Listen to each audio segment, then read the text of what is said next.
სალამი, მოგესალმებით, ვაგრძელებთ ჯონ მაკარტურის საუბრების ქართულ ენაზე ატვირთვას, ეს არის ბიბლიური კითხვები და პასუხები. Შემდეგ კითხვა ძალიან გულწრფელი კითხვა არის, ძალიან, ესე ვთქვათ, მნიშვნელოვანი, ალბათ ყველას განგიცდიათ და ბატონი ჯონიც არ არის გამონაკლისი და ისიც გულწრფელად პასუხობს ამას. მაგრამ მიუხედავად ამისა, ჩვენი გულწრფელობისა, ჩვენ მაინც ვაგრძელებთ იმას, რასაც იესო გვავეუბნება და რასაც ბიბლია ამბობს და კერძოდ დისციპლინას ეხება. დისციპლინა რა არის? გაიხსენეთ ბავშვობიდან, ხშირ შემთხვევაში ის რაც გინდა და აკეთებ. ხო, ეს ვარჯიში იქნება, ეს იქნება სამსახური, აი ერთ-ერთი მნიშვნელოვანი, რასაც ალბათ ქართველებმა ადრეც არ ქონდათ, მაგრამ ისე არა როგორც დღეს. და აკლიათ მე რასაც ვატყობ, ხო? და ვერ ეწერებიან დღევანდელ ცხოვრების მაჯისცემაში, განსაკუთრებით საზღვარგარეთ როცა ხვდებიან და უწევთ ძალიან ძლიერად. მიუხედავად იმისა, რომ მეც ძალიან დისციპლინებული ყავი, შედარებით საბჭოთა ნორმებით, ხომ? მეც გამიჭირდა იმ დღის წესრიგი, რაც თურქეთში შემხვდა, რაც შემხვდა ავსტრალიაში და განსაკუთრებით კანადაშიც, ხო? იმიტომ რომ აქ მუშაობა არ არის ის მუშაობა, როგორც ჩვენთან არის, ხო? აქ არის ძალიან ძლიერი მოთხოვნილებები, ისეთი და ისინია, რა ქვია, მითითებები, ისეთი წესები, რომ მუდმივად წესები მკაცრდება. მუდმივად გჭირდება დისციპლინა. ესე იგი, რაც უფრო ასაკში ადრე იყო, რაც უფრო დიდი ხანი მუშაობდა ერთ ადგილზე, ხო, უფრო ადვილდებოდა გარკვეულწილად. ეხლა უფრო და უფრო რთულდება, ანუ გამოწვევები იზრდება.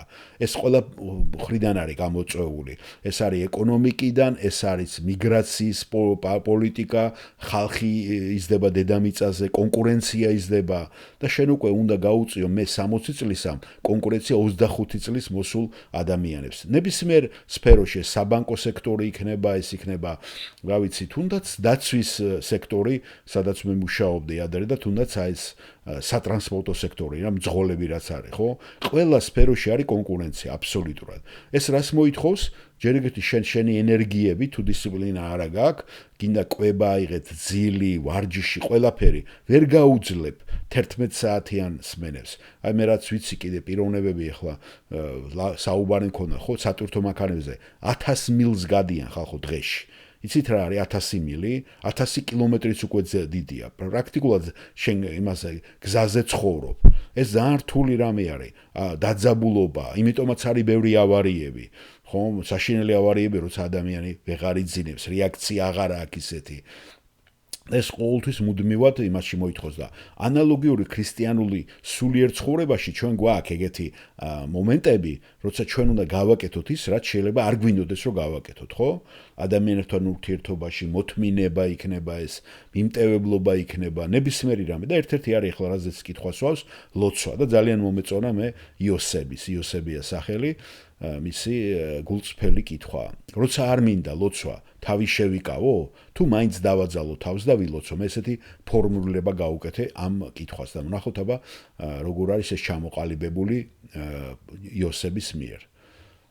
გამარჯობათ პასტორ ჯონ, უბრალოდ მე მინდა მადლობა გადაგიხადოთ აქ მოსვლისა და ასეთი შესაძლებლობებისათვის, როცა ჩვენ გვეძლევა უფლება რომ კითხვები დაგისვათ. მადლობა დიდი ეკლესიისათვის, დიდი მადლია აქ ყოფნა, თქვენი ერთგული ლიდერობისათვის, აქაური უხუცესებისათვის და ასევე ჩვენი ბიბლიის მასწავლებლებისათვის.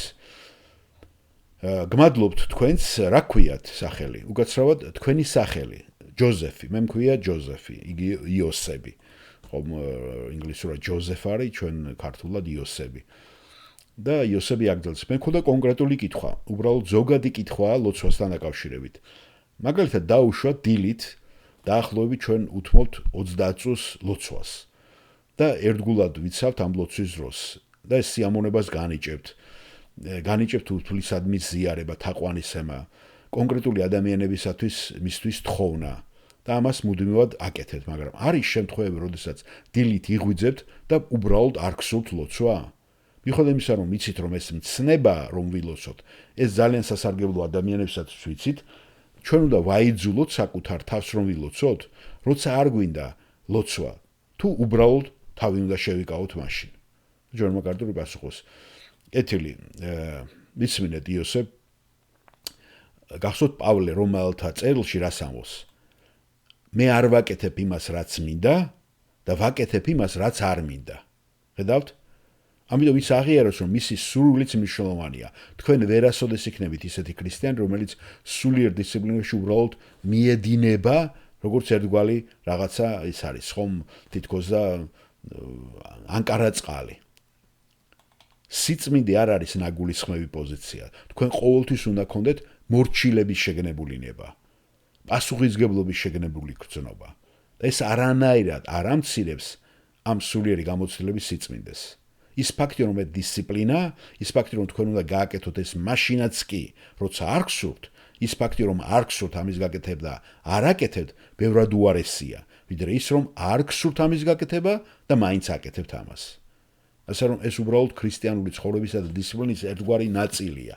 ეს ყოველთვის რთული ბრძოლა იქნება განსაკუთრებით ლოცვაში, რადგან ლოცვა ძალიან ინტიმიური რეალობაა და რა თქმა უნდა შეგიძლიათ ილოცოთ ნებისმიერ დროს და ყოველთვის, როგორც ვიცი, ქრისტიანებიც ამას აკეთებენ, მაგრამ დიახ, ეს არის დისციპლინა, რომელიც მოითხოვს არა თქვენს სურვილს, არამედ თქვენს მორჩილებას და თქვენს შესრულებას, თქვენს მიერ ამის შესრულებას. პარალელი რომ მოვიყვანო, სულ გულწრფელობით გეუბნებით. მეც არ მინდა ყოველ კვირას აქ მოვიდე და ვიქადაგო. ხომ ძნელი დასაჯერებელია, მაგრამ გულისხმობ, რომ არის დრო, როდესაც მე მაგალითად განცდები მაქვს და ვამბობ, ფიქრობ მირჩენია საწოლში დავრჩე, დაღლილი ვარ. დღეს დილით ზუსტად ესეთი გრძნობა და განცდა მქონდა.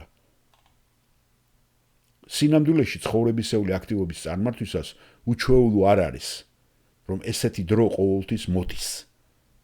მაგრამ ეს არანაირად არ ამცირებს თქვენს სულიერ დისციპლინის ღირებულებას, ან თუნდაც თქვენს კურთხევებს. ეს ყველას გვაქვს ეს. მაგრამ ჩვენ მაინც ვაკეთებთ იმას, რაც ჩვენთვის მითითებაა. და ეს არის ზუსტად, რომ ვაიძულებთ თავსაც, გავაკეთოთ ის, ხშირ შემთხვევაში რაც არ გვინდა. კარგით, მადლობა კითხვისათვის, იოსებ.